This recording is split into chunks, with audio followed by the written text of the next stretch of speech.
पारदेवाडी येथे स्वामी समर्थ प्रकट दिन उत्साहात साजरा। भुदरगड तालुक्यातील पारदेवाडी येथे श्री स्वामी समर्थ मठात स्वामी समर्थ प्रकट दिन मोठ्या उत्साहात आणि भक्तिभावाने साजरा करण्यात आला।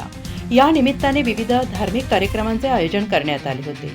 दुपारी 1 वाजता महाप्रसादाचे आयोजन करण्यात आले होते। त्यानंतर सायंकाळी 5 वाजता भुदरगड पोलीस ठाण्याचे पोलीस निरीक्षक गोरख चौधरी यांच्या हस्ते पालखीचे विधिवत पूजन करण्यात आले।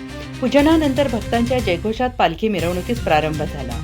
ढोल ताशांच्या गजर, लेझिम, घुमके, फटाक्यांची आतिषबाजी आणि आकर्षक विद्युत रोषणाई यामुळे संपूर्ण वातावरण भक्तिमय झाले होते। महिलांनी फुगडी खेळत, टाळ वाजवत श्री स्वामी समर्थ महाराज की जयचा जयघोष करत पालखी करडवाडी येथील विठ्ठल मंदिराच्या दिशेने प्रस्थान झाली।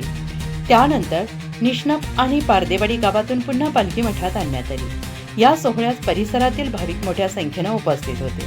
पारदेवाडी, निष्णप आणि करडवाडी येथील आयोजकांनी कार्यक्रमाचे उत्कृष्ट नियोजन केले होते। श्री स्वामी समर्थ प्रकट दिन हा भक्तांसाठी अत्यंत पवित्र आणि श्रद्धेचा दिवस मानला जातो। दत्त संप्रदायातील अवतार मानल्या जाणाऱ्या श्री स्वामी समर्थांनी श्रद्धा, सबुरी, नामस्मरण यांचा संदेश दिला। भिवू नकोस, मी तुझ्या पाठीशी आहे हा त्यांचा दिलासा देणारा संदेश आजही भक्तांना धैर्य देतो। स्वामींच्या चरणी प्रार्थना केल्याने मानसिक शांती आणि संकटातून मुक्ती मिळते। या प्रकट दिनामुळे समाजात एकता, भक्ती आणि सेवाभावना वाढीस लागते, असे संतोष चौगले महाराज यांनी म्हटलं आहे।